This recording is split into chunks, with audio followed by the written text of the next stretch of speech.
Selamat pagi, kami dari kelompok 3 dengan anggota saya sendiri, Esriana Sregar, kemudian Naomi, Lydia, Sastra, Angel, juga Cindy. Nah, di sini kami akan membawakan materi mengenai paragraf. Selamat pagi anak-anak. Oke, hari ini kita mau belajar materi baru. Tapi sebelum itu Ibu mau untuk kita memulai pembelajaran kita hari ini, kita mulai dengan doa. Oke, Ibu pilih yang mimpin dalam doa. Oke, Samuel pimpin kita dalam doa. Oke, maju ke depan Samuel ya. Oke.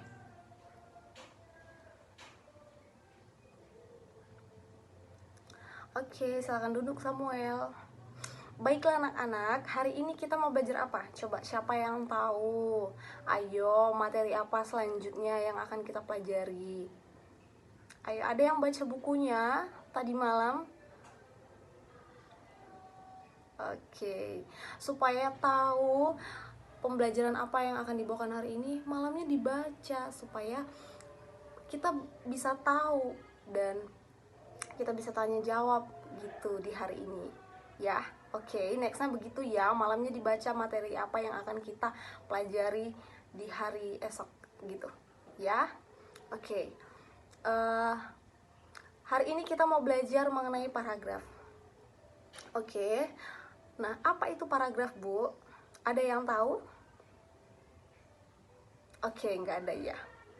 Jadi itu tadi yang Ibu maksud. Kalau kamu baca materi tadi malam, kamu persiapan buat hari ini, kita bisa enak belajarnya gitu ya anak-anak. Oke, dibiasakan seperti itu ya. Oke, nah paragraf merupakan serangkaian kalimat yang saling berhubungan.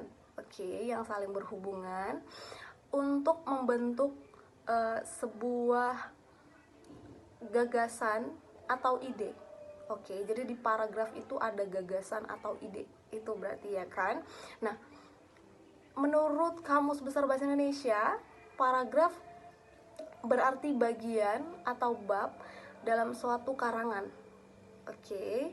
Nah, biasanya mengandung satu ide pokok dan penulisannya dimulai dengan garis baru. Iya dong ya. Jadi paragraf itu dimulai dengan garis baru. Gitu ya. Oke anak-anak, sampai situ paham ya? Nah, kemudian paragraf ini sering juga disebut dengan alinea. Ya, alinea itu apa, Bu? Nah, yang merupakan kumpulan kalimat yang mengandung ide pokok dan penjelasnya. Oke, mengandung ide pokok dan penjelasnya. Berarti di dalam paragraf atau yang sering disebut dengan alinea ini, dia mengandung satu ide pokok dan ada penjelasnya, seperti itu. Nah, ide pokok ini disebut juga dengan gagasan utama. Nah, seperti tadi yang Ibu katakan di awal. Nah, fungsi dari ide pokok ini untuk membantu pembaca. Oke, Diana, diperhatikan ya sayang. Oke, untuk membantu pembaca memahami pokok pikiran yang ingin disampaikan penulis. Oke, ya, membantu pembaca memahami pokok pikiran yang ingin disampaikan penulis. Ya, selain itu, ide pokok ini juga memiliki fungsi untuk membantu penulis dalam mengembangkan alur tulisan.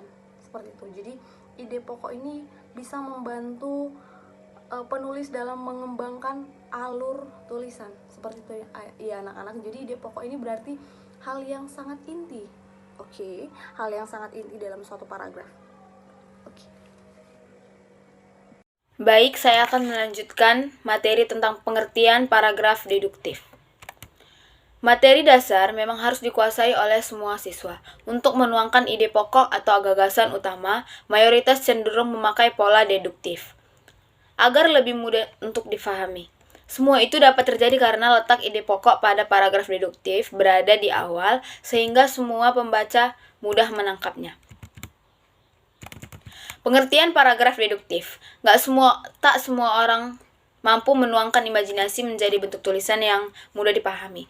Penyebabnya pun beragam, mulai dari bingung memilih kata hingga tak menguasai struktur.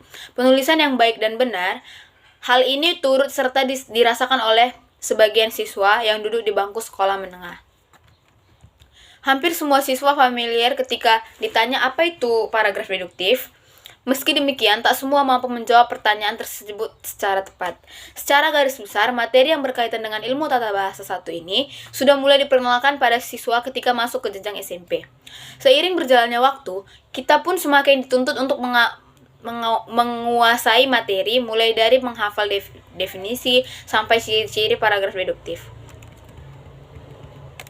Masalahnya, tak semua orang tahu bahwa letak ide pokok paragraf deduktif berada di awal.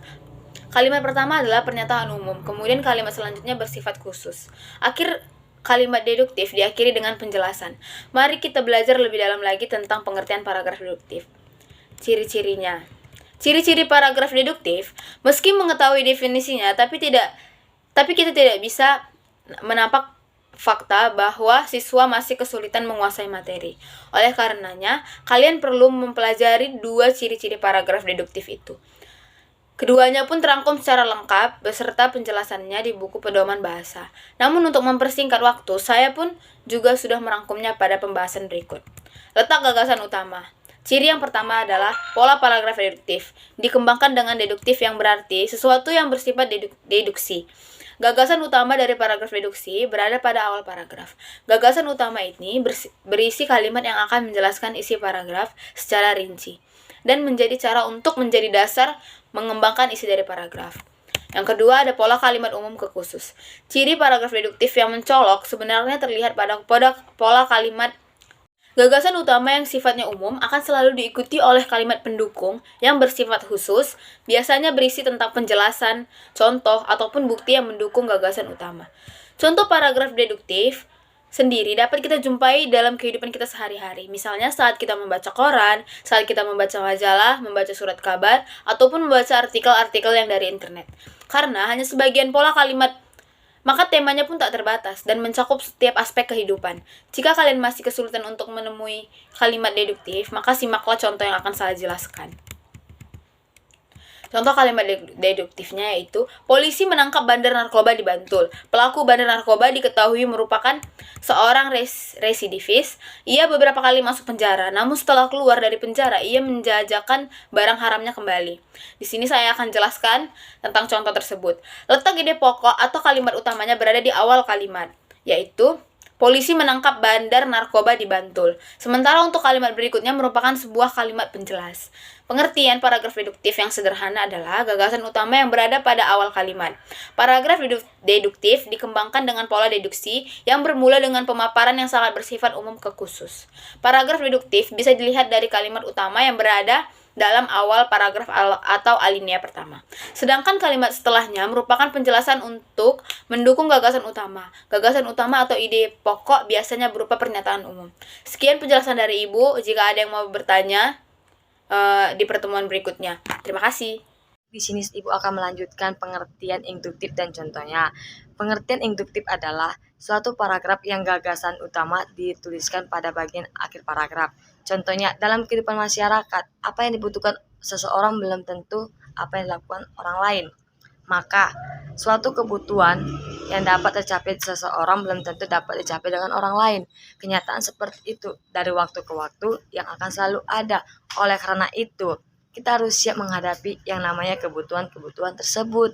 Di sini saya akan melanjutkan tentang paragraf campuran. Pertama, saya ingin menjelaskan apa itu yang dimaksud dengan paragraf campuran. Paragraf campuran yaitu paragraf yang ide pokoknya terletak di awalan paragraf atau di akhir paragraf. Paragraf campuran ini adalah suatu tipe paragraf yang kerap kita temukan dalam karya-karya sastra yang kerap kita baca setiap hari. Paragraf campuran memiliki 2 tipe, yaitu yang pertama paragraf deduktif dan paragraf induktif. Paragraf campuran ini didahului dengan menuangkan kalimat ide pokok di awalan paragraf. Setelah itu kalimat ide pokok tersebut dibesarkan menjadi kalimat penjelas. Setelahnya di akhir paragraf ditarik simpulan berbentuk kalimat pendukung buat menegaskan gagasan pokok di awal paragraf yang tadi.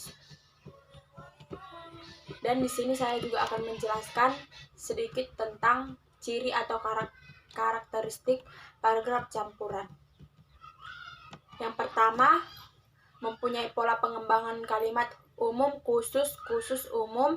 Yang kedua, kalimat gagasan utama ini pokok terletak di awalan serta di akhiran sebuah kalimat berbentuk pengulangan ide pokok.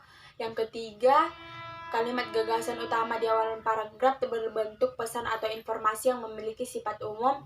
Yang keempat, kalimat gagasan utama di akhir paragraf berbentuk simpulan buat penjelas sebuah informasi atau pesan. Dan yang terakhir, kalimat penjelas terletak di tengah paragraf.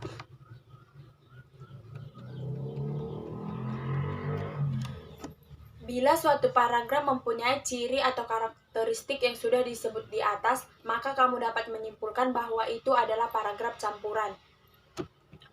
Dan di sini juga ada jenis-jenis paragraf campuran. Yang pertama itu paragraf deskripsi. Paragraf deskripsi ialah paragraf yang berisi tentang cerminan suatu kondisi ataupun kejadian yang dituangkan dalam wujud perkata. Pengembangan atau ilustrasi ini akan membuat pembaca seolah-olah dalam memandang, merasakan, serta menghargai langsung sebuah peristiwa tersebut. Yang kedua itu paragraf argumentasi. Paragraf argumentasi ialah paragraf yang berisi kalimat-kalimat dengan tujuan supaya pembaca merasa percaya serta menerima gagasan yang dituangkan oleh penulis. Yang ketiga itu paragraf persuasi. Paragraf persuasi ialah paragraf yang berisi rayuan ataupun bujukan supaya pembaca terbawa-bawa menyetujui sudut pandang atau pendapat yang diinformasikan penulis. Yang keempat, paragraf narasi. Paragraf narasi ialah paragraf yang berisi suatu peristiwa ataupun suatu cerita yang membuat para pembacanya merasa terharu atau terhibur atas kejadian tersebut. Baik, di sini Ibu juga akan menyampaikan apa saja contoh paragraf campuran. Yang pertama, contoh paragraf campuran dalam tentang bersepeda. Bersepeda merupakan tipe berolahraga yang gampang dicoba. Bersepeda dapat membagikan banyak khasiat untuk badan, antara lain yaitu melindungi kebugaran tubuh serta bebas dari bermacam penyakit. Tidak hanya itu, bersepeda dapat membuat hati terasa bahagia. Jadi, tidak heran bila berolahraga bersepeda digemari banyak orang. Itu salah satu contoh paragraf campuran. Baik, di sini Ibu akan bertanya kepada kalian semua. Apakah kalian sudah mengerti dengan penjelasan Ibu barusan? Baik, sudah mengerti. Di sini kalian ada yang ingin bertanya?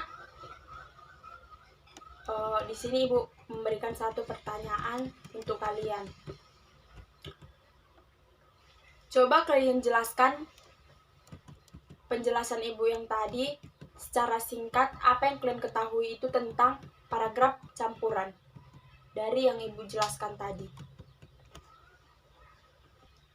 Baik, di sini saya akan menjawab pertanyaannya, yaitu paragraf campuran ialah paragraf yang terdapat di awalan dan paragraf dan akhiran paragraf. Jenis paragraf ini dimulai dengan mengemukakan persoalan pokok, diikuti kalimat-kalimat penjelas, dan diakhiri dengan kalimat utama lagi sebagai penjelas. Baik, itulah singkatnya dari penjelasan saya pada kali ini. Kurang lebihnya saya mengucapkan mohon maaf. Terima kasih. Kalian itu adalah 75, minimal 75. Nah, jadi usahakan kamu mengerjakannya dengan benar, dengan bagus. Lalu kamu harus yakin kalau nilai kamu itu di atas 7,5, di atas 75. Jadi harus tuntas dan memang harus menuntut tuntas. Ya, Ibu kasih batas ketuntasan nilai untuk tugas kalian. Kerjakan tugasnya di kumpul minggu depan dengan kriteria ketuntasan 75. Jadi tidak boleh ada nilai yang di bawah 75, ya. Oke. Sampai bertemu di minggu depan. Selamat pagi. Demikianlah pemaparan tentang jenis-jenis paragraf dari kelompok kami. Jika ada kesalahan kata dan kekurangan, kami mohon maaf.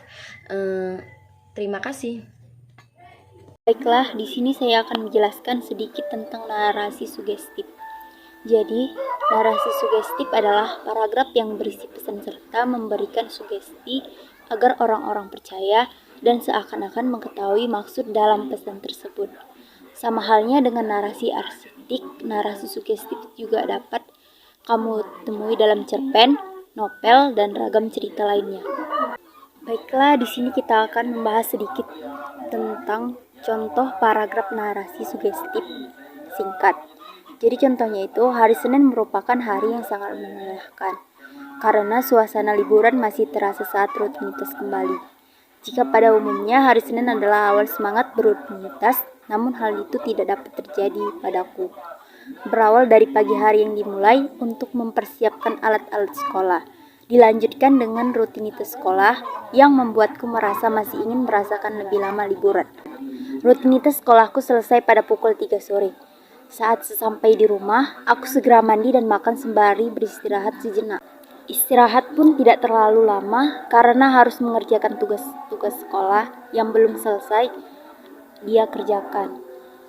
Jadi dapat dijelaskan pada paragraf di atas termasuk dalam contoh paragraf narasi sugestif.